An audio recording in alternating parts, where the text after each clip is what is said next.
Hola, ¿qué tal? ¿Cómo te va? Espero estés teniendo una excelente mañana, tarde o noche. Mi nombre es Israel y te doy la bienvenida a Cuento Historias a lo Estúpido. El episodio de hoy es el mejor cuentacuentos de la historia. ¿Por qué nos apasionan las historias? Es un hecho que todas las personas disfrutamos una buena narrativa. Y siendo sincero, creo que en general disfrutamos una narrativa y punto. Ni siquiera necesita ser buena. Por algo los programas de chismes son tan populares. De hecho, no necesito buscar tan lejos. Casi todos los medios consisten en historias. Las películas, los videojuegos, los libros, las noticias, incluso las pinturas suelen contar una historia. Amamos una narrativa que nos enganche y personajes con problemas reales. Por eso si alguien dice, oye, ¿supiste lo de Julián? Incluso si no sabes quién es Julián, querrás saber qué pasó con él. La trama por sí sola es suficiente razón para interesarse. Y quién sabe, incluso el mismísimo Julián podría ser un protagonista convincente, a quien puedas llegar a querer. Una buena historia nos cautiva y nos mantiene al borde del asiento sobre el siguiente suceso. No es necesaria una situación común, ni siquiera un personaje real. Solo se requiere una buena historia. Un personaje no es útil sin una historia. Supongo que lo mismo se puede decir en sentido contrario, pero la historia es mucho más grande y es lo que nos motiva. Incluso las malas historias pueden cautivarnos lo suficiente como para querer conocer el final. Por ello, obviamente las buenas nos cautivarán mucho más. Y aquí es donde entramos al tema de este episodio. Desde el inicio de la humanidad se han contado historias. Las maneras de contarlas han evolucionado enormemente, desde dibujos en paredes hasta una documentación en video de sucesos históricos, y ficticios también. Pero hoy no vengo a hablarte de una historia real. Dicen que esa la escriben los ganadores, y no se puede hacer mucho con ella. Las cosas ocurrieron y no hay espacio para libertades creativas. En cambio, cuando se trata de crear historias, han existido muchísimas personas con una gran habilidad. En algún momento hablé del Dr. Seuss y su enorme habilidad para los relatos dirigidos a infantes, todos con detalles bastante parecidos, tanto en el texto como en la ilustración, con personajes y arquitectura que compartían un estilo muy característico de él, y que lo llevaron a conseguir una enorme fama. Obviamente no es el único autor importante. Han existido incontables escritores y escritoras con trabajos que han marcado al mundo. Independiente de gustos personales, no se pueden negar los logros de estas personas. Pero desde hace mucho tiempo existe un autor al cual considero el mejor. No diría que es mi favorito, pero sin duda lo considero el mejor. La mayoría de autores se especializan en algo, encuentran una historia que se hace popular y desde ese momento enfocan todas sus energías en expandir ese universo.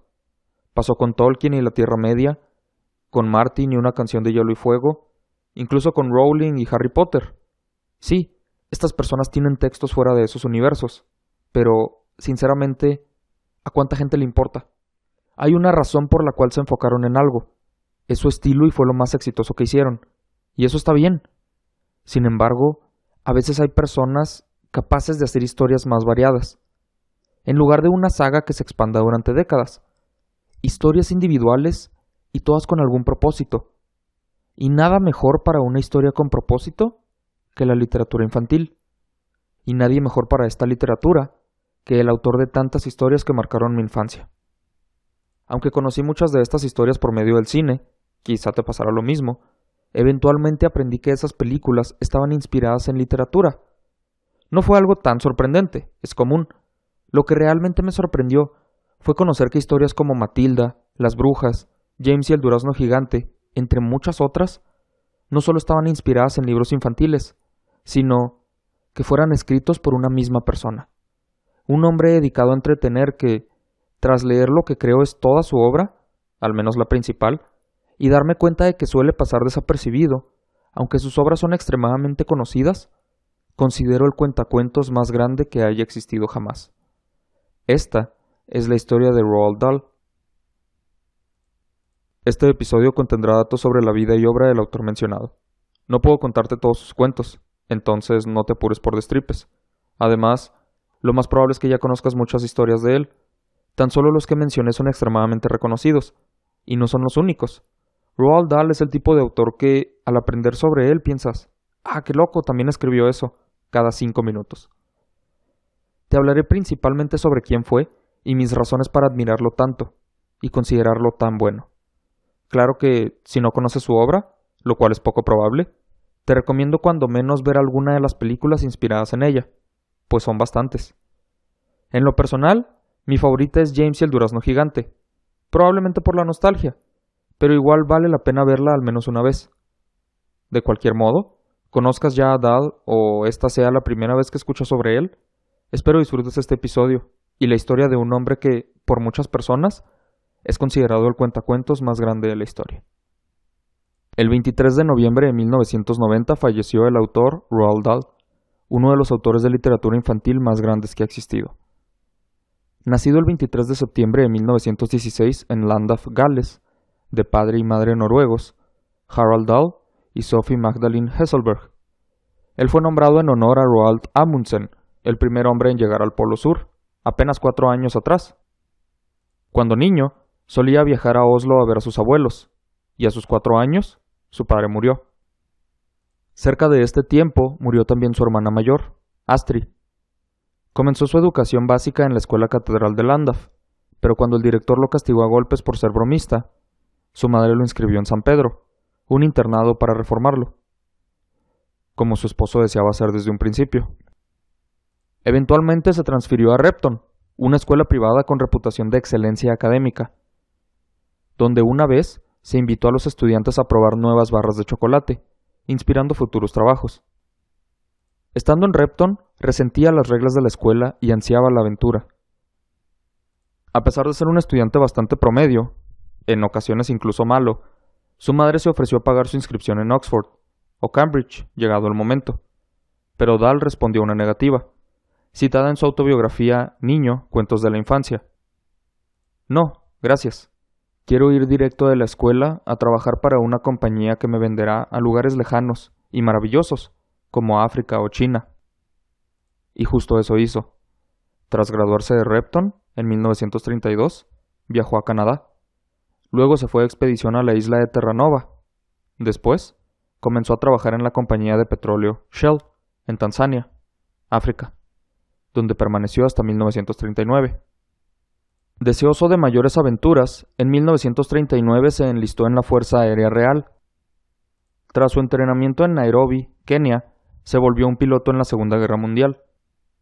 Sirviendo en el Mediterráneo, Dahl se estrelló en Alejandría, Egipto. El impacto le dejó serias heridas en el cráneo, columna e incluso en la cadera. Requirió una recuperación con un reemplazo de cadera y 2 cirugías en la columna. Luego, fue transferido a Washington, D.C. Desde ahí, trabajaba como inteligencia para el MI6. Fue impulsado por el novelista C.S. Forester a escribir sobre sus aventuras más emocionantes en la Fuerza Aérea, lo cual hizo y lo publicaron en el Saturday Evening Post.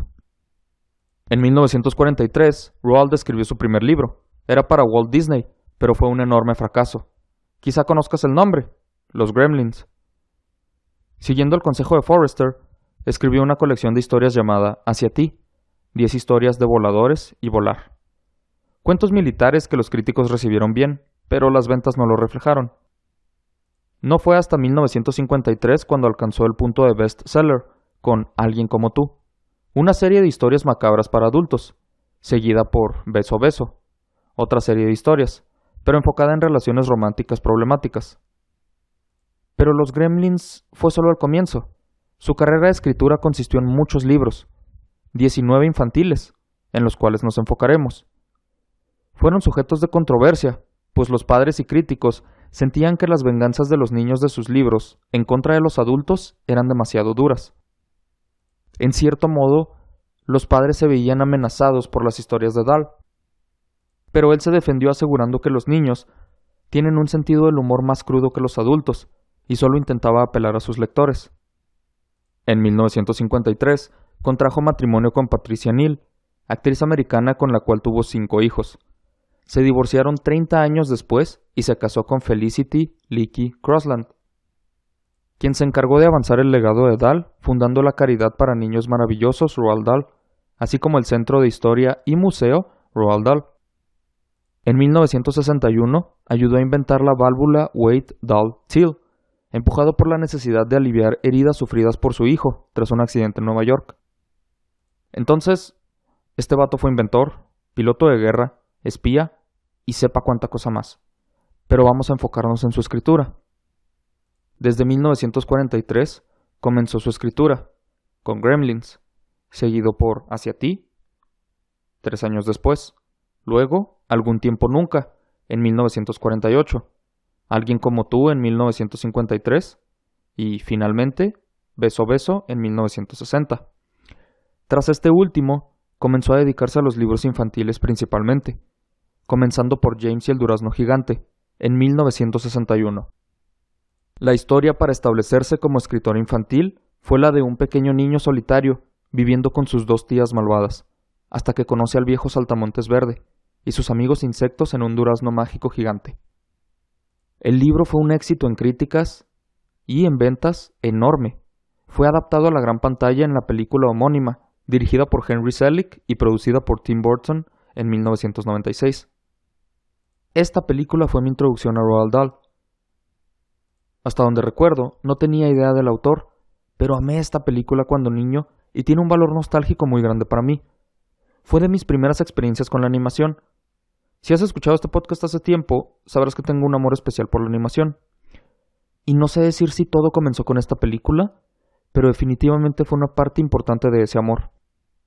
Es una narración muy bella la de Jim emprendiendo su camino hacia la Gran Manzana y enfrentando el dolor de perder a sus padres.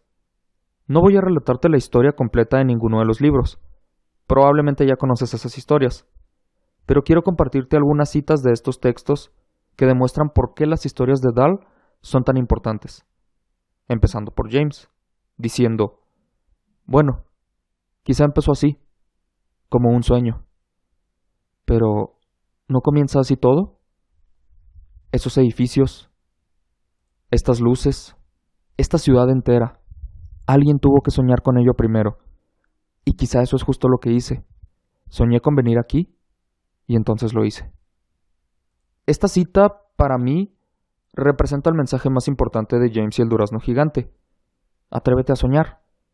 La vida de James parecía no tener rumbo. Se sentía perdido. Sin sus padres y con las personas a su cuidado todo era gris. Mas James soñaba con una mejor vida. Y aunque no llegó de la nada, mucho menos sin un gran esfuerzo, alcanzó un sueño. La Gran Manzana. Incluso cuando el mundo estaba en su contra. James emprendió un camino que no se debería esperar de ningún niño, tal como llevaba una vida que ningún niño merece. Pero lo superó. Y es lo bello de esta historia. Y de los textos de Dahl en general. Aunque ya me estoy adelantando. Esta historia es apenas un ejemplo del trabajo de Roald. Tras establecerse como un escritor infantil con James y el durazno gigante, 3 años después estableció su estilo característico, que le ganó muchas críticas. El mencionado sentido del humor oscuro dirigido hacia su audiencia joven. Algo muy distinto a la mayoría de autores con trabajos para infantes, pues la comedia oscura era un tema de tabú, sobre todo cuando a menudo incluían bastante violencia e incluso muertes. Además de que los villanos, que eran adultos malévolos en contra de protagonistas infantiles, nobles y precoces. Curiosamente, el libro de James fue escrito para sus propios hijos. El que fuera tan popular fue una sorpresa.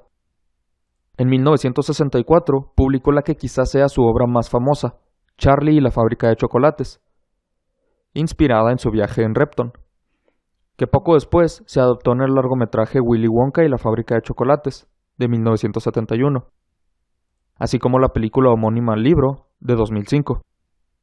Este libro trató sobre el empresario solitario Willy Wonka, quien tras estar recluido en su fábrica de chocolates fantásticas durante mucho tiempo, libera 5 boletos dorados en las envolturas de sus productos, dándole la oportunidad a sus ganadores, entre ellos el joven Charlie Bucket, un niño en pobreza extrema que apenas puede comer, de visitar su fábrica. Aquí comienzan las críticas hacia Dahl. Muchas personas lo acusaron de racista por sus descripciones de los Oompa Loompas, los ayudantes de Wonka. Pero es difícil saber. Dahl tuvo muchas críticas parecidas, pero las personas que lo conocían siempre lo justificaban. Creo que no son racistas, nunca los insulta, no los denigra, simplemente los describe, y son personajes que aparecieron de quién sabe dónde y nunca describe como humanos. No lo sé, hay razones para darle el beneficio de la duda, pero también para creer en la intención. Hablaré de eso más adelante. De entrada te digo que no creo que fuera una persona intolerante. Al menos yo tengo suficientes razones para pensarlo. Otro de sus trabajos importantes fue algunos años después, con El fantástico señor Zorro, la historia de 3 granjeros intentando atrapar al astuto señor Zorro, quien vive en un árbol con su esposa y su familia. Inspirado por un árbol real de 150 años afuera de la casa de Dahl, el cual conocía como el Árbol de las Brujas. Este libro se publicó en 1970, un año antes de la película de Willy Wonka. El resto de la década vio la publicación de varios clásicos más, como Charlie y el gran elevador de cristal, Danny, campeón del mundo, y El cocodrilo enorme. La siguiente década fue una de las más productivas en su carrera, pues publicó algunos de sus trabajos más reconocidos, tales como El buen amigo gigante, Las brujas y Matilda, todas adaptadas al cine eventualmente, así como 2 autobiografías. Ahora, sobre el gigante. Esta historia era la favorita del propio Dahl. La idea de un gigante que guarda sueños en botellas para que los niños disfruten cuando duermen se le ocurrió años antes de escribirla, y solía contarla a sus propios hijos para dormir. Las brujas, por su parte, trata sobre un niño que se encuentra con una convención de brujas, donde están planeando deshacerse de todos los niños de Inglaterra. Entonces, el niño y su abuela deben enfrentarlas para salvar a todos los niños. Matilda, en cambio, fue la última historia larga de Dahl. Sigue las aventuras de una niña genio de 5 años, Matilda Wormwood, quien usa sus poderes psíquicos para ayudar a su amada maestra contra la malvada directora de su escuela. Es extremadamente probable que conozcas una o más de estas historias, de ahí que no ahonde en ellas. Las novelas de Dahl son muy populares y en su mayoría han sido adaptadas a la gran pantalla, entonces lo más seguro es que las conoces. Mi enfoque aquí es la historia de su autor. Además de sus novelas, tuvo participación en programas de televisión y películas, algunas adaptaciones de su obra, otras originales, y una de sus habilidades más explotadas fue la de cuentos cortos, de los cuales publicó 9 colecciones. Se mantuvo activo hasta el día de su muerte, el 23 de noviembre de 1990, a sus 74 años de edad. Tras sufrir de una infección no especificada 11 días atrás, fue internado en el Hospital John Radcliffe en Oxford, hasta su muerte. Lo enterraron en la iglesia de San Pedro y San Pablo, en la villa donde hoy se encuentra el Museo y Centro de Historia Roald Dahl. Su esposa continuó con su trabajo durante años, exponiendo sus obras, publicando algunas cosas que no logró publicar en vida y actuando como asesora para algunas adaptaciones de sus trabajos. El legado de Dahl es uno de los más grandes en la literatura, no solo infantil, sino en general. Mis autores preferidos suelen ser de literatura infantil. No sé cuál sea la razón. Quizá por su habilidad para contar historias aptas para infantes, pero que pueden disfrutarse por adultos, o simplemente soy inmaduro.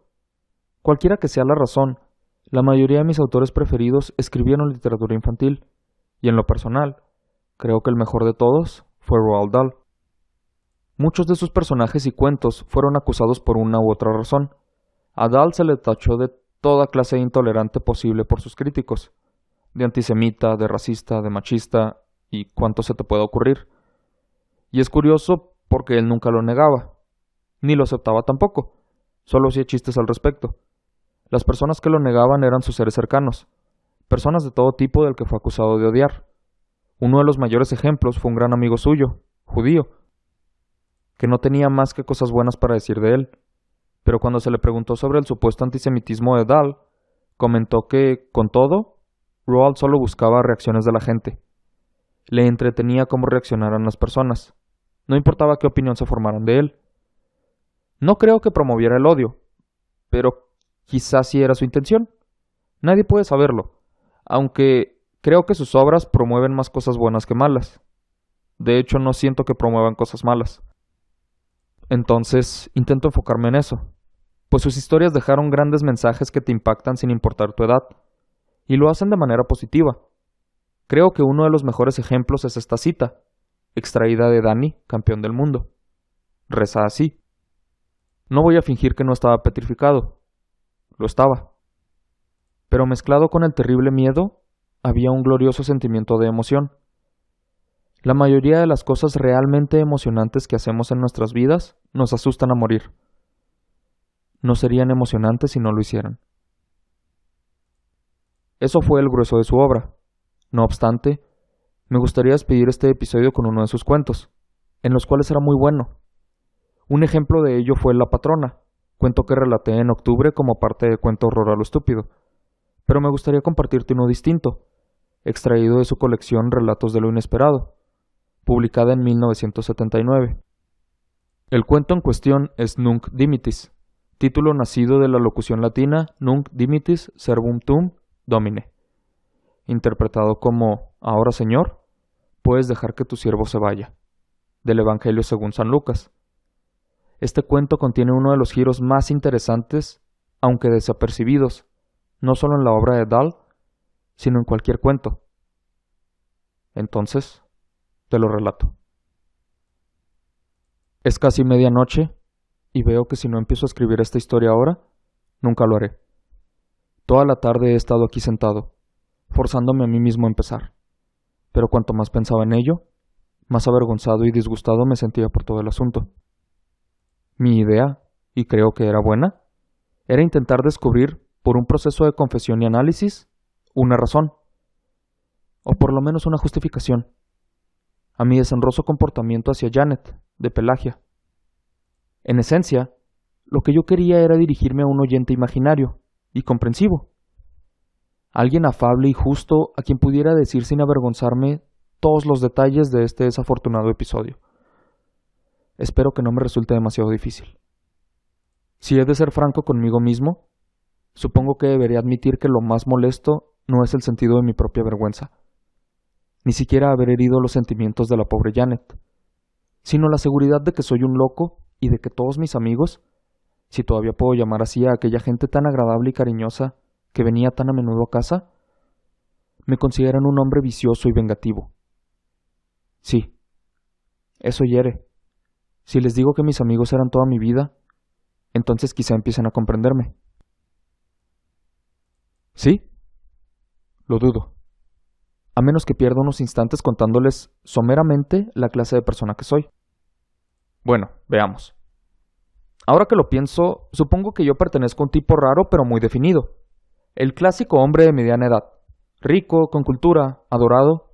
He escogido la palabra cuidadosamente. Por sus numerosos amigos debido a su encanto, su dinero, su aire de universidad, su generosidad, y espero sinceramente que por él mismo también.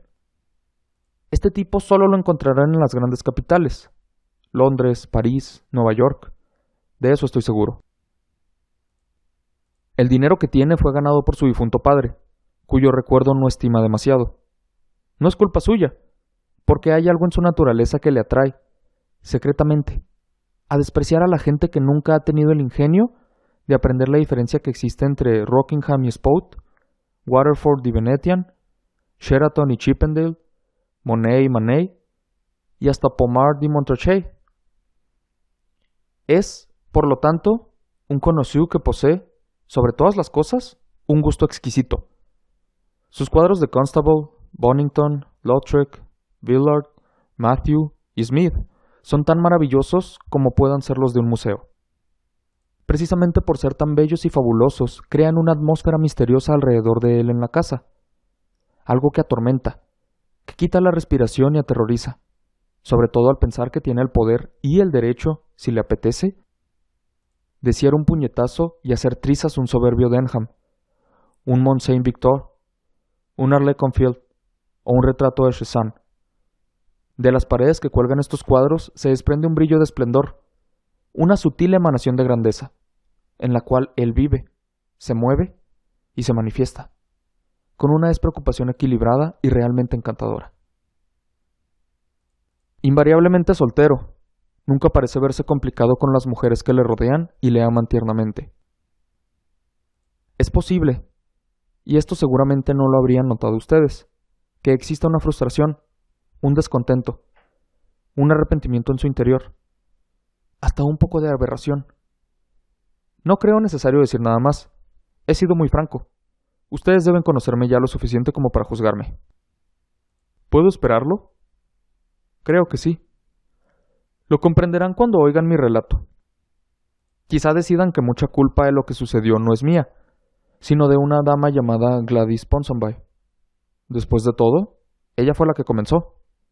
Si yo no hubiera acompañado aquella noche a Gladys Ponsonby hace unos 6 meses, y ella no me hubiera hablado tan libertinamente acerca de algunas personas y algunas cosas, este trágico asunto nunca hubiera tenido lugar.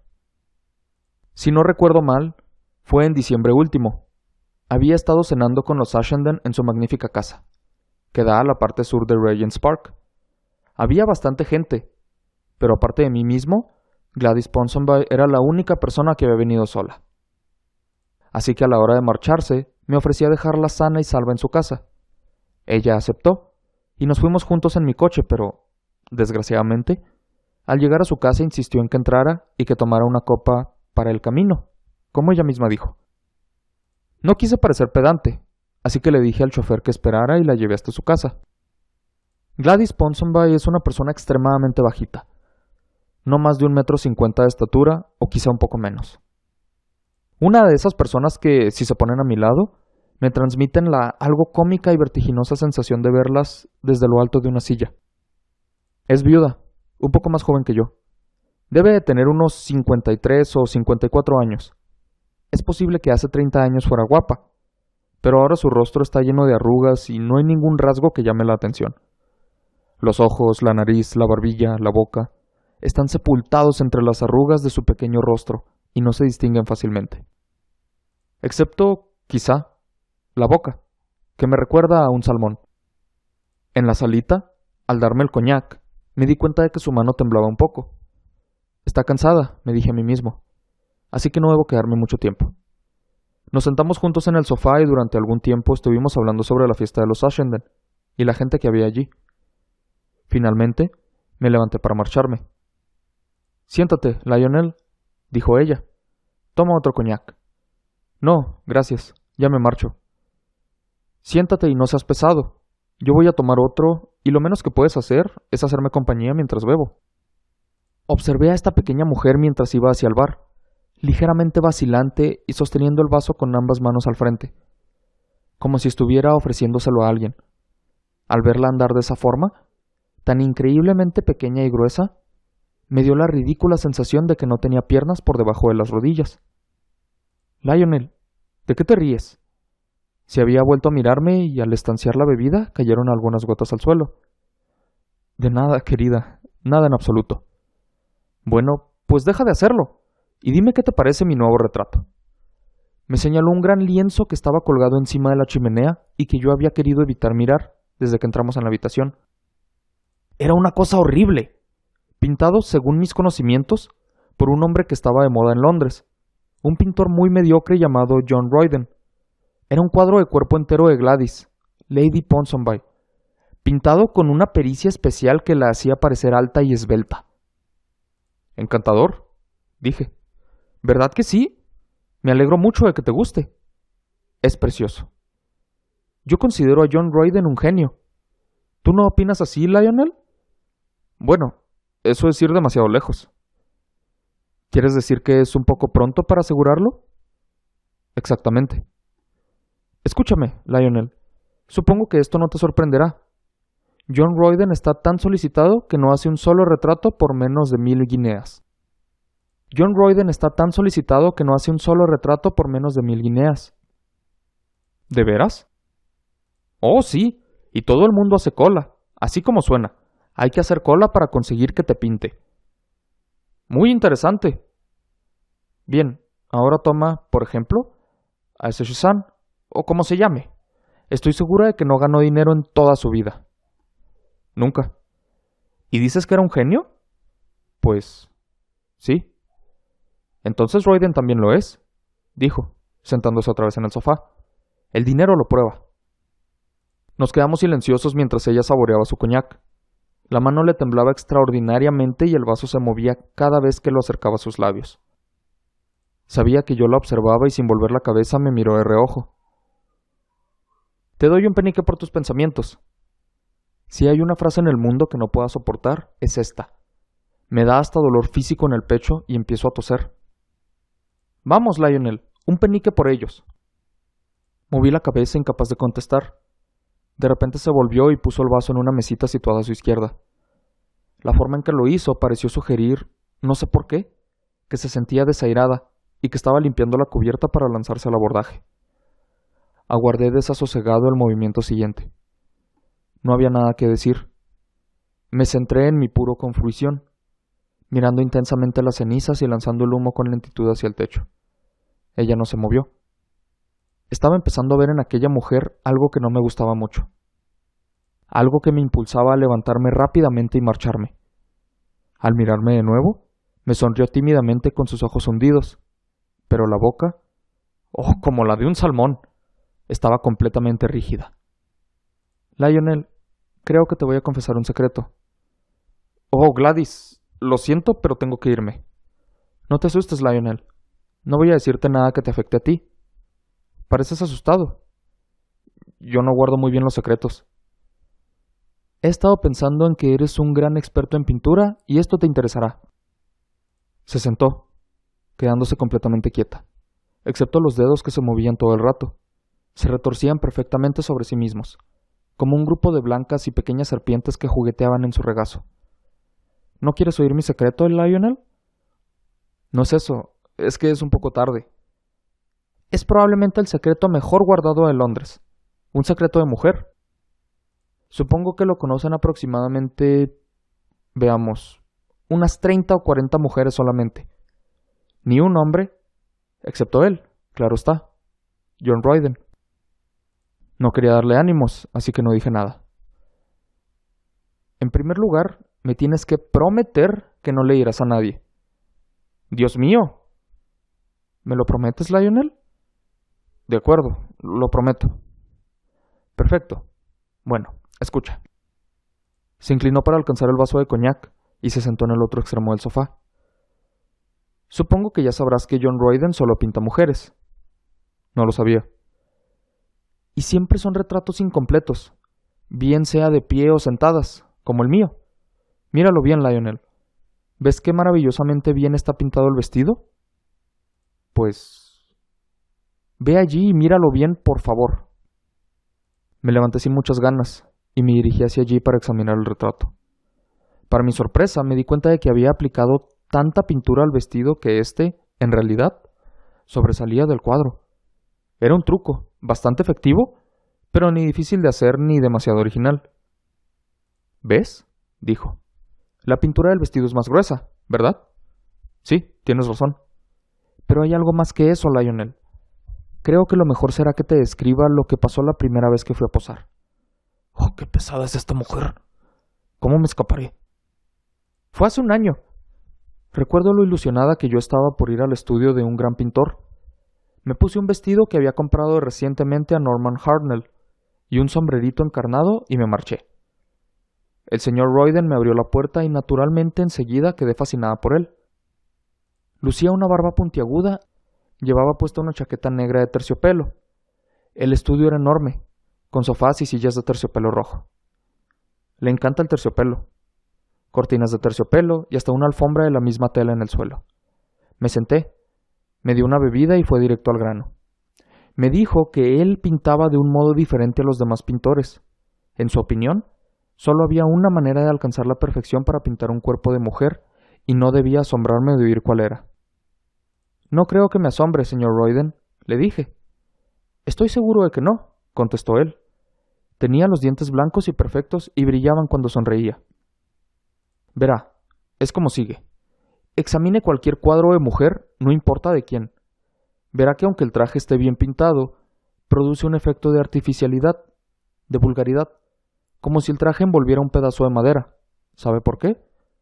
No, señor Royden, no lo sé.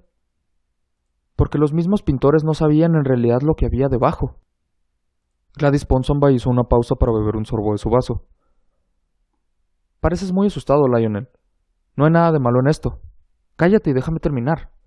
Entonces el señor Royden dijo: esta es la razón por la cual insisto en pintar primero el desnudo. ¡Cielo santo!, exclamé yo. Si tiene algo que oponer, no me importa hacerle alguna concesión, Lady Ponsonby, dijo, pero prefiero de la otra forma. No sé qué debo hacer, señor Royden. Cuando la haya pintado así, continuó él, tendremos que esperar algunas semanas a que se seque la pintura. Después la pintaré con la ropa interior puesta, y cuando esté seca de nuevo, la pintaré con el vestido. ¿Ve? Es muy fácil. Ese hombre es un farsante, grité yo. No, Lionel, no, estás equivocado. Si lo hubieras oído hablar, tan encantador, tan auténtico y sincero, cualquiera podría ver que sentía lo que decía. Te digo, Gladys, que ese hombre es un farsante. No seas tonto, Lionel. Bueno, de todas formas, déjame acabar. Lo primero que le dije fue que mi marido, que entonces todavía vivía, nunca me lo consentiría. Su marido nunca lo sabrá, contestó él. ¿Por qué importunarle? Nadie sabe mi secreto, excepto las mujeres a quienes he pintado. Y como yo siguiera protestando, recuerdo que él dijo: Mi querida Lady Ponsonby, no hay nada inmoral en esto. El arte es solo inmoral cuando lo practican los aficionados. Es lo mismo que la medicina. Usted no se negaría a desvestirse delante de su doctor, ¿verdad? Yo le dije que sí, si hubiera ido a visitarlo por un dolor de oídos. Esto le hizo reír, pero continuó dándome buenas razones, y debo confesar que fue tan convincente que al cabo de un rato cedí, y así acabó la cosa. Bueno, ahora, mi querido Lionel, ya sabes el secreto. Se levantó y fue a llenarse una nueva copa de coñac. Gladys, ¿todo eso es verdad? Claro que es verdad. ¿Quieres decir que esa es la forma en que pinta a todas sus modelos? Sí. Y lo que tiene gracia es que los maridos nunca saben nada. Todo lo que ven es un retrato de sus esposas completamente vestidas. Naturalmente, no hay nada malo en que las pinten desnudas. Los artistas lo hacen habitualmente. Pero nuestros tontos maridos, si se enteran, siempre tienen algo que objetar a estas cosas. ¡Caramba! Ese tipo ha tenido vista. Yo creo que es un genio. Estoy seguro de que cogió la idea de Goya. ¡Tonterías, Lionel! ¡Claro que sí! Pero escúchame, Gladys. Quiero que me digas algo. ¿Tú sabías por casualidad esta peculiar técnica de las pinturas de Royden antes de visitarle? Cuando le hice la pregunta, estaba vertiendo el coñac en el vaso. Dudó unos momentos y volvió la cabeza para mirarme, con una sonrisa a flor de labio. ¡Maldito seas, Lionel!, dijo mirándome. Eres demasiado inteligente. Siempre me lo descubres todo. Lo sabías, ¿verdad? ¡Claro! Hermione Girdlestone me lo dijo. Lo que me imaginaba. No hay nada malo en ello. Nada, dije yo. Absolutamente nada. Ahora lo veía todo claro. Este Royden era, en verdad, un aprovechado, que practicaba de maravilla un truco psicológico. El hombre sabía muy bien que había un gran número de mujeres ricas e indolentes que se levantaban al mediodía y se pasaban el resto de la jornada tratando de calmar su aburrimiento con el bridge, la canasta y las compras, hasta que llegaba la hora del cóctel. Lo único que ansiaban era algo nuevo, fuera de lo normal, y cuanto más caro, mejor. Naturalmente, la noticia de una nueva diversión como esta se extendió en sus círculos como la viruela. Veía en mi imaginación a la regordeta Hermione Girdlestone inclinándose en la mesa de la canasta y hablándoles de ello. Mis queridas amigas, es realmente fascinador. No les puedo decir lo integrante que resulta, mucho más divertido que ir al médico. No se lo dirás a nadie, Lionel, ¿verdad? ¿Me lo has prometido? No, claro que no, pero ahora debo marcharme, Gladys, en serio. ¡No seas tonto! Estoy empezando a divertirme. Quédate por lo menos hasta que termine esta bebida. Me senté pacientemente en el sofá, mientras ella continuaba bebiendo su interminable vaso de coñac. Ella me miraba por el rabillo del ojo, de esa forma tan especial suya. Estaba seguro de que me iba a contar otro cotilleo o escándalo. Sus ojos tenían la curiosa mirada de las serpientes y un extraño pliegue en la boca. En el aire flotaba, o quizá fuera yo quien lo imaginaba, una sensación de peligro. Luego, de repente, tan de repente que yo di un brinco, dijo: Lionel, ¿qué hay entre tú y Janet de Pelagia? Oye, Gladys, por favor. Lionel, te has puesto colorado. ¡Tonterías! No me digas que el solterón ha caído al fin. Gladys, esto es absurdo. Hice ademán de marcharme, pero me puso la mano en la rodilla y me detuvo. ¿No sabes, Lionel, que ya no hay secretos? Janet es una chica estupenda. Ya no se la puede llamar chica. Gladys Ponsonby hizo una pausa, mirando su vaso de coñac, que sostenía con ambas manos. Claro, estoy de acuerdo contigo, Lionel. Es una persona maravillosa en todos los sentidos, excepto... Habló muy despacio. excepto que dice algunas cosas un poco raras de vez en cuando. ¿Qué cosas? Cosas. Cosas de la gente, de ti. ¿Qué ha dicho de mí? Nada, Lionel, no tiene importancia. ¿Qué dijo de mí? No vale la pena repetirlo, de veras. Eso es lo que me extrañó, porque no era el momento de decirlo. Gladys, ¿qué dijo? Mientras esperaba su contestación, sentía el sudor extenderse por todo mi cuerpo. Bueno, veamos. Claro que seguramente estaría bromeando. Si no, no te lo hubiera dicho nunca. Dijo que eras muy pesado. ¿Que era pesado? Sí. Gladys Ponsonby se acabó el coñac de un trago y se sentó muy erguida. Si quieres saber la verdad, dijo que eras insoportable. Y luego, ¿qué más dijo? Mira, Lionel, no te excites, solo te lo digo por tu propio bien. Entonces, dímelo enseguida. Esta tarde he estado jugando a la canasta con Janet y le he preguntado que si estaba libre para cenar conmigo mañana. Ella me ha contestado que no podía. Continúa. Bueno, lo que ha dicho exactamente es: ceno con el pesado de Lionel Lampson. ¿Janet ha dicho eso? Sí, querido Lionel. ¿Qué más? Bueno, ya está bien, no creo que deba decirte el resto. Acaba, por favor. Pero Lionel, no me grites de esa manera. Claro que te lo diré si insistes. Además, no me consideraría una verdadera amiga si no lo hiciera. ¿No crees que el verdadero signo de la amistad se demuestra cuando dos personas, como nosotros, por ejemplo... Gladys, por favor, date prisa. ¡Santo cielo! Dame tiempo para pensar. Veamos. Según yo recuerdo, lo que ha dicho exactamente es esto. Gladys Ponsonby, sentada en el sofá sin que los pies le llegaran al suelo y mirando la pared, empezó a imitar la voz que yo conocía también. Es una lata, querida, porque con Lionel siempre se puede decir lo que va a pasar exactamente desde el principio hasta el final. Iremos a cenar a la parrilla del Savoy, siempre al Savoy, y durante 2 horas tendré que escuchar a ese viejo divagar sobre porcelanas y cuadros, siempre los mismos temas. Luego, en el taxi, que nos devuelva a casa, me cogerá la mano y se acercará más a mí, y yo sentiré su aliento de cigarro puro y coñac. Él me susurrará que le gustaría ser 20 años más joven. Yo le diré: ¿puedes abrir la ventana, por favor? Al llegar a casa le diré que haga esperar al taxi, pero él fingirá no haber oído, y le despedirá después de haberle pagado rápidamente. Luego, en la puerta, mientras busco mi llave, me mirará con ojos de perrito triste.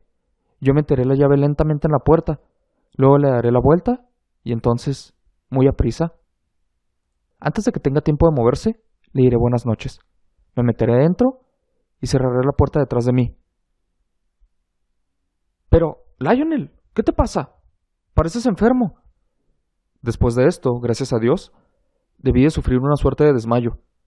Prácticamente ya no recuerdo nada de aquella terrible noche, excepto una vaga y perturbadora sospecha de que al recobrar la conciencia me hundí del todo y permití a Gladys que me reconfortara de diferentes formas. Más tarde, creo que salí de su casa y me fui a la mía, pero no recuerdo casi nada hasta que desperté en mi cama, a la mañana siguiente. Me desperté débil y maltrecho. Me quedé con los ojos cerrados tratando de poner en orden los acontecimientos de la noche anterior. La sala de estar de Gladys Ponsonby, Gladys en el sofá, bebiendo coñac, su cara arrugada, la boca como la de un salmón, y las cosas que había dicho. ¿Qué era lo que había dicho? ¡Ah, sí! ¡De mí! ¡Dios mío, es verdad! De Janet y de mí. Aquellos comentarios ultrajantes e increíbles. ¿Los habría dicho Janet de verdad? Recuerdo con qué espantosa rapidez creció mi odio hacia Janet de Pelagia. Sucedió en pocos minutos. Fue un odio repentino y violento que se despertó en mí, llenándome de tal forma que creí ir a estallar. Traté de quitármelo de la imaginación, pero perduraba en mí como la fiebre, y al momento ya estaba buscando un buen método de desquite como cualquier gángster. Una extraña manera de comportarse para un hombre como yo, dirán ustedes, a lo que yo contestaría que no, si se consideran las circunstancias. A mi juicio, esto era lo que podía llevar a un hombre al asesinato. Desde luego, si no hubiera sido por el pensamiento sádico que me incitó a buscar una forma más sutil de castigar a mi víctima, podría haber sido un asesino. pero decidí que simplemente matarla era demasiado bueno para esa mujer, y demasiado crudo para mi gusto. Así que empecé a buscar una alternativa superior. Normalmente no soy la persona que planea las cosas de antemano. Lo considero odioso y no lo he hecho nunca. Pero la furia y el odio pueden concentrarse en la mente de un hombre hasta un grado extraordinario. En un momento preparé un plan tan maquiavélico que la idea me sedujo por completo. Cuando tuve los detalles aclarados y las dificultades resueltas, mi humor vengativo se trocó en otro de extremo júbilo. Recuerdo que empecé a balancearme en la cama, con las manos en las rodillas. El paso siguiente fue buscar en el listín un número de teléfono. Cuando lo encontré, cogí el teléfono y marqué el número. Óigame, ¿es el señor Royden? ¿John Royden? ¿Al habla? Bueno, no fue fácil persuadir al hombre que viniera a verme un momento. Yo no le conocía, pero, naturalmente, él conocía mi nombre. Como importante coleccionista de cuadros y una persona influyente en la sociedad, era un buen anzuelo para pescarlo. Creo, señor Lampson, que estaré libre dentro de un par de horas. ¿Le parece bien? Le dije que estaba de acuerdo. Le di mi dirección y colgué. Salté de la cama. Era asombroso lo ligero que me sentía para ser un hombre que un momento antes sufría la agonía de la desesperación y miraba al crimen y al suicidio como una posible solución. Ahora estaba silbando un aria de Puccini en el baño. A cada momento me frotaba las manos con intenciones diabólicas, y una vez que, al estar haciendo gimnasia, me caí del suelo, reí muy a gusto, como un estudiante. A la hora convenida, se presentó el señor Royden. Me levanté para saludarle. Era un hombre pequeño, con una barbita de chivo. Llevaba una chaqueta negra de terciopelo, corbata marrón, suéter rojo y zapatos negros de ante. Le tendí la mano. Me alegro de que haya venido tan pronto, señor Royden. Ha sido un placer, señor. Los labios del hombre, como casi todos los labios de los barbudos, parecían húmedos y desnudos, indecentes, brillando entre la barba. Después de decirle cuánto admiraba su arte, fui al grano. Señor Royden, quiero hacerle una proposición, algo muy personal. ¿Qué es ello, señor Lampson? Estaba sentado frente a mí e inclinó la cabeza a un lado rápidamente, como un pájaro. Naturalmente, sé que puedo confiar en su discreción en todo cuanto le diga. Completamente, señor Lampson. Muy bien. Mi proposición es esta. Hay cierta señora en la ciudad cuyo retrato me gustaría que usted pintara. Tengo mucho interés en poseer una buena pintura de ella, pero hay algunas complicaciones. Por ejemplo, tengo mis razones para no desear que ella sepa que yo soy quien le paga el retrato. ¿Quiere decir? Exactamente, señor Royden. Eso es lo que quiero decir. Como hombre de mundo, supongo que lo comprenderá. Sonrió de forma poco agradable y movió la cabeza afirmativamente. No es posible, dije yo, que un hombre sea, ¿cómo diría yo?, esté interesado por una señora y tenga sus razones para que ella no lo sepa todavía. Más que posible, señor Lampson. A veces el hombre debe tener mucha precaución, esperando pacientemente el momento oportuno para revelarse. Exactamente, señor Lampson. Hay más formas de atrapar a un pájaro, aparte de cazarlo en el bosque. Así es, señor Lampson. Poniéndole sal en la cola, por ejemplo. Bien, señor Royden, veo que comprende. ¿Conoce por casualidad a una señora llamada Janet de Pelagia? ¿Janet de Pelagia? A ver. Sí, por lo menos he oído hablar de ella. No puedo decir que la conozca. Es una pena. Esto lo hace un poco más difícil.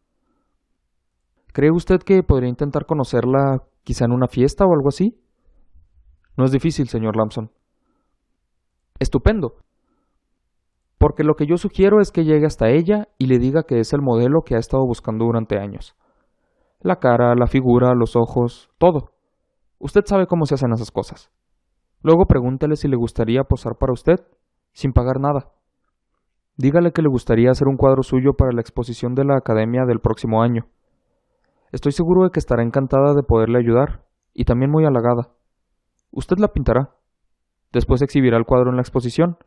Nadie, excepto usted, tiene necesidad de saber que yo he comprado el cuadro. Los pequeños y redondos ojos del señor John Royden me miraban cautelosamente y su cabeza se inclinaba otra vez hacia un lado. Estaba sentado en el borde de la silla, y en esa posición, con su suéter encarnado, me recordaba a un petirrojo en una ramita, oyendo un ruido sospechoso. No hay nada de malo en ello, expliqué. Llamémosle, si quiere, una pequeña e inofensiva estratagema, perpetrada por un viejo romántico. Lo sé, señor Lamson, lo sé.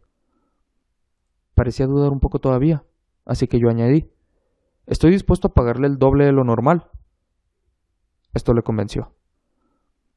Bien, señor Lamson, debo decirle que estas cosas no entran en mi trabajo, pero de todas formas, sería un hombre despiadado si rehusara un... ¿cómo lo llamaríamos? Un trabajo tan romántico.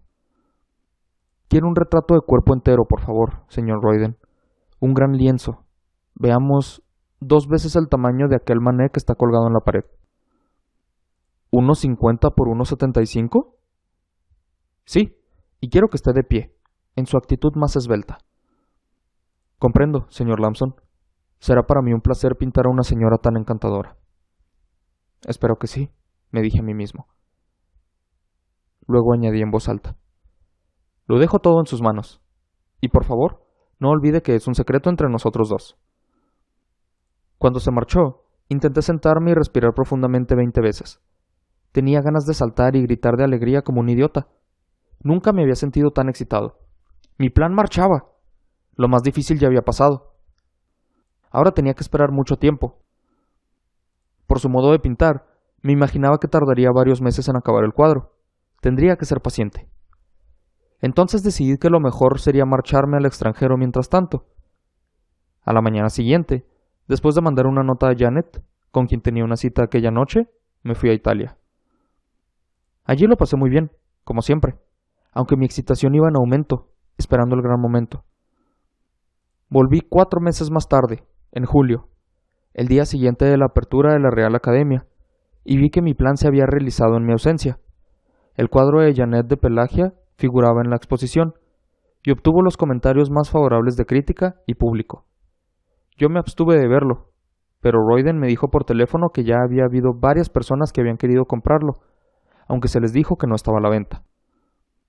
Cuando acabó la exposición, Royden me mandó el cuadro a casa y recibió el dinero. Lo llevé inmediatamente a mi cuarto de trabajo y lo examiné concienzudamente. El hombre la había pintado de pie con un traje de noche negro y al fondo había un sofá encarnado.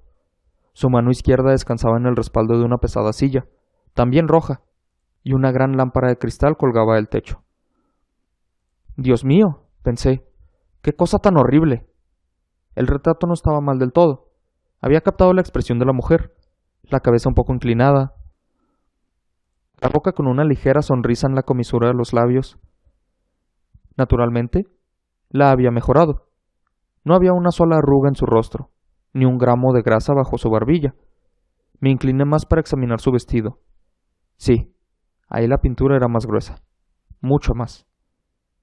Después de eso, incapaz de esperar un minuto más, me quité la chaqueta, preparado para empezar a trabajar.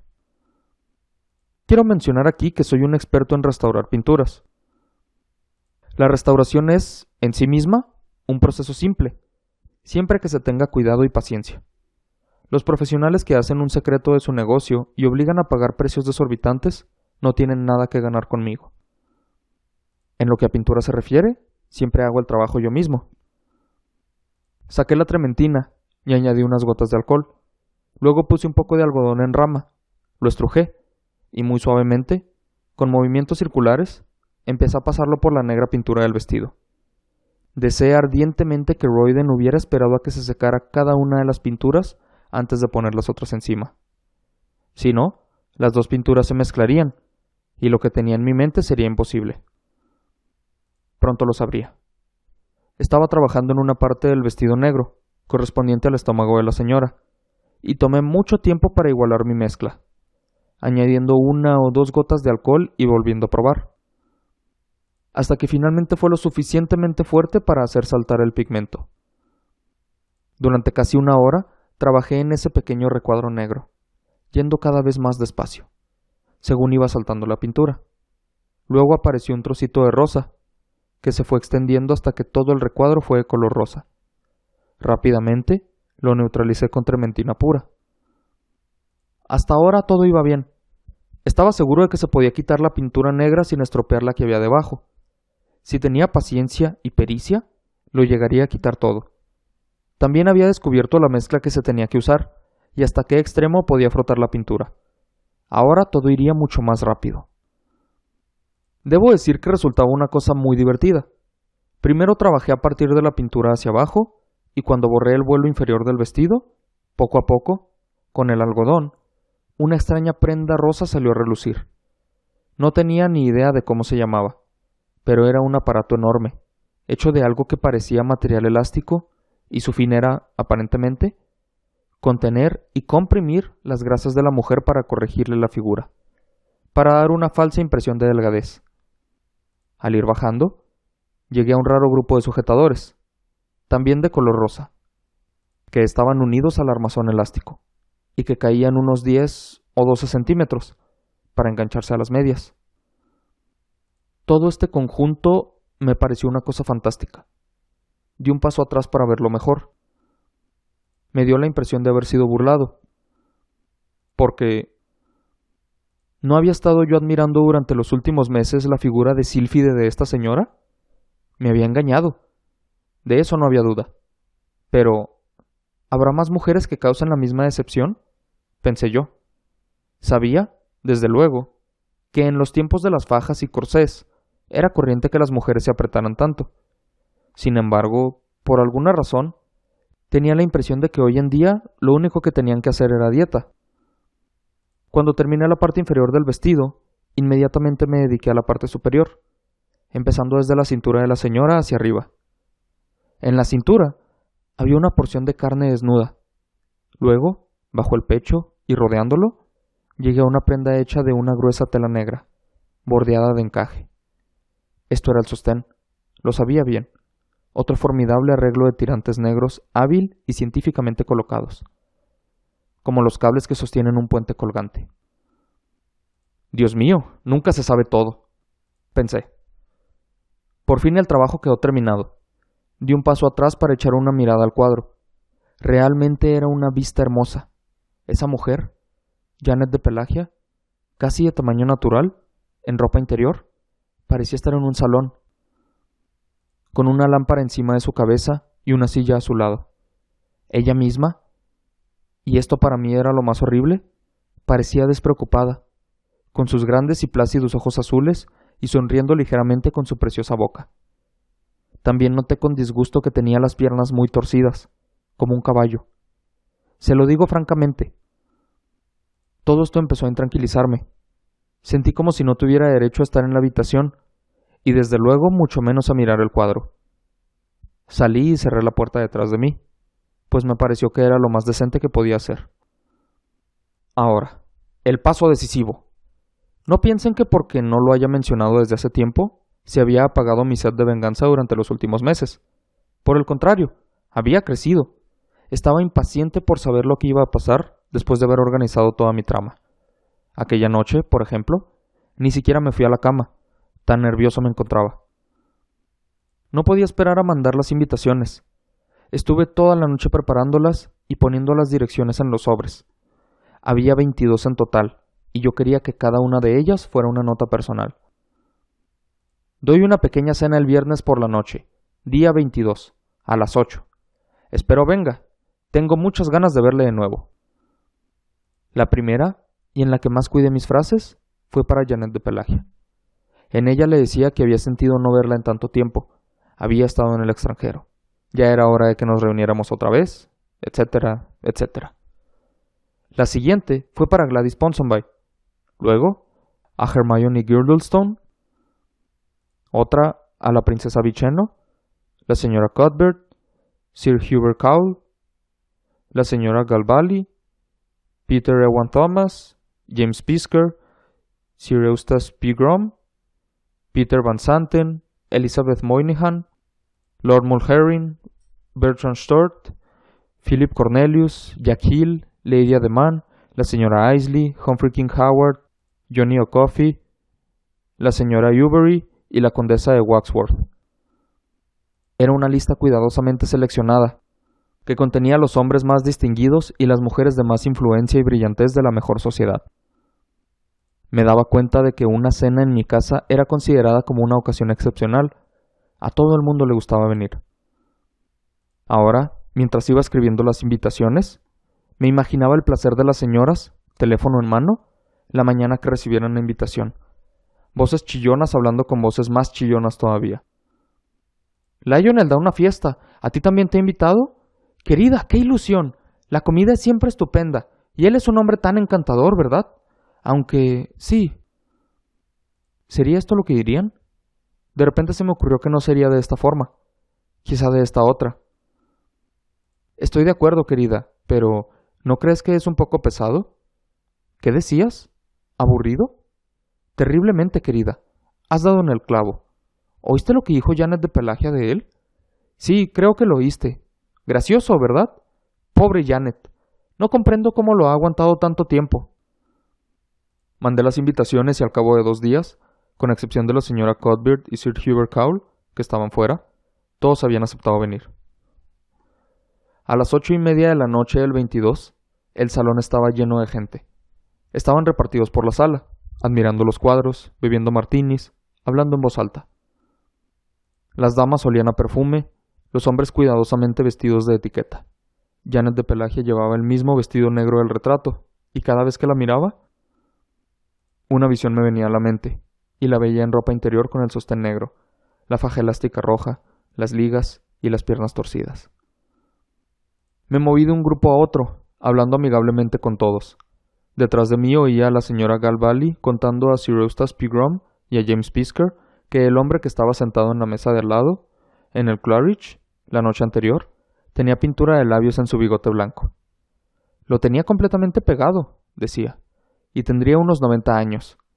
En la otra parte, Lady Girdlestone estaba diciéndole a alguien dónde se podían conseguir trufas cocinadas al coñac. También vi a la señora Isley susurrando algo a Lord Mulherin, mientras su esposo movía la cabeza dubitativamente de un lado a otro. Se anunció la cena y todos salimos. ¡Cielos!, exclamaron todos al entrar en el comedor. ¡Qué oscuro y siniestro! ¡No veo nada! ¡Qué candelabros tan bonitos! ¡Qué romántico, Lionel! Había 6 candelabros muy finos a 2 pies uno del otro, a lo largo de la mesa. Las lucecillas daban una luz interesante en la mesa, pero el resto del comedor permanecía a oscuras. Era divertido, y aparte del hecho de que favorecía mis propósitos, fue un cambio agradable. Los invitados se sentaron en sus puestos y la comida empezó. Todos parecían disfrutar de aquella nueva luz y fue una noche perfecta, aunque la oscuridad les hizo hablar mucho más alto que de ordinario. La voz de Janet de Pelagia me pareció particularmente estridente. Estaba sentada junto a Lord Mulherin, y le oía contar lo mucho que se había aburrido en Cap Ferrat la semana anterior. Nada más que franceses en todas partes, insistía. Solo franceses en todas partes. Yo iba observando las velas. Eran tan finas que no suponía que pasara mucho tiempo antes de que se quemaran por completo. Estaba terriblemente nervioso, lo confieso, pero al mismo tiempo muy excitado, casi borracho. Cada vez que oía la voz de Janet o la veía a través de las luces de los candelabros, sentía en mí el fuego de la excitación. Estaban comiéndose las fresas cuando al fin decidí que había llegado la hora. Respiré profundamente y dije en voz alta: «Tendremos que encender las luces. La luz de las velas está terminando». «¿María?», llamé.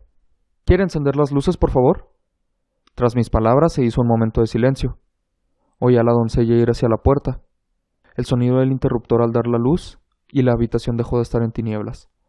Todos cerraron los ojos, y al volverlos a abrir se miraron unos a otros. En este punto, me levanté de mi silla y salí de la habitación sin hacer ruido. Pero al hacerlo, vi algo que nunca olvidaré mientras viva. Fue Janet, con ambas manos en el aire, de repente estática, rígida, sin poder continuar la conversación con alguien al otro lado de la mesa.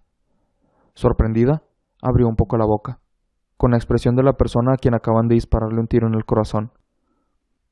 Fuera, en el salón, me detuve y oí el principio de la confusión, los gritos de las damas y las exclamaciones sorprendidas y enfadadas de los hombres.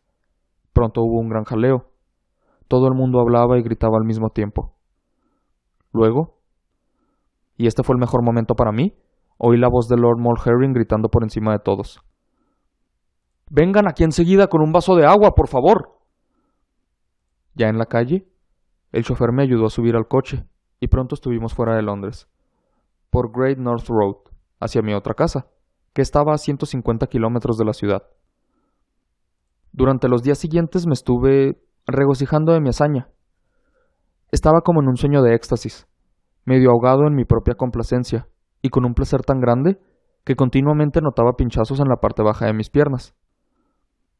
Al cabo de 3 o 4 días, Gladys Ponsonby me telefoneó.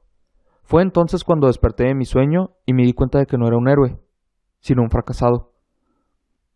Me informó con voz helada por el disimulo que todos estaban contra mí. Mis viejos amigos decían cosas horribles y juraban que nunca volverían a hablarme. Excepto ella, me dijo, todos menos ella. ¿No sería estupendo, me preguntó, que viniera a mi casa y estuviera unos días conmigo para animarme? Me temo que en aquellos momentos estaba demasiado trastornado para contestar educadamente. Colgué el teléfono y me puse a llorar. Hoy al mediodía ha llegado la bomba final. Ha venido por correo. Y casi no puedo decirlo de pura vergüenza. En forma de la carta más dulce y más tierna que nadie pudo escribir, salvo la pobre Janet de Pelagia. Me perdonaba por completo. Escribía por todo lo que había hecho. Sabía que era una broma y no debía hacer caso de las cosas tan horrendas que decían de mí. Me amaba igual que antes y siempre me amaría hasta la muerte. ¡Qué estúpido me he sentido al leer esto! Se ha acrecentado mi vergüenza y todavía más al comprobar que junto a la carta me había mandado un pequeño regalo en prueba de su afecto. Una lata de mi bocado favorito, caviar fresco. En ninguna circunstancia puedo rehusar comer caviar bueno. Es realmente mi mayor debilidad. Así, aunque no tenía ningún apetito esta noche, debo confesar que a la hora de la cena he tomado varias cucharadas de esta pasta, en un esfuerzo por consolarme a mí mismo en mi desgracia. Es muy posible que haya comido demasiado, porque no me he sentido muy bien en las últimas horas. Quizá debería tomarme un poco de bicarbonato y soda. Luego, cuando me encuentre mejor, terminaré de escribir. ¿Saben una cosa? Cada vez que pienso en ello,